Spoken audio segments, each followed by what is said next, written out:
ஓம் நம சிவாய. நல்காது ஒளியான் நமக்கு என்று உன் நாமம் பிதற்றி நயன நீர் மல்கா வாழ்த்தா வாய்குளரா வணங்கா மனத்தால் நினைந்து உருகி பல்கால் உன்னை பாவித்து பரவி பொன்னம்பலம் என்றே உள்கா நிற்கும் உயிர்க்கு இறங்கி அருளாய் என்னை உடையானே.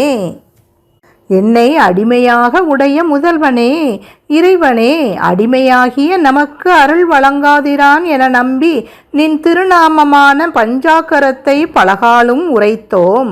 கண்களிலிருந்து ஆனந்த கண்ணீர் பெருக வாயால் வாழ்த்தி உரை தடுமாறி மெய்யால் வணங்கி நின்றோம். மனத்தால் நினைந்து நினைந்து உருகி நின் திருமேனியை தியானித்து வணங்கினோம். பொன்னம்பலம் என பலகார் கூறி தளரும் உயிராகிய எனக்கு திருவுள்ளம் இறங்கி அருள் புரிவாயாக. திருச்சிற்றம்பலம்.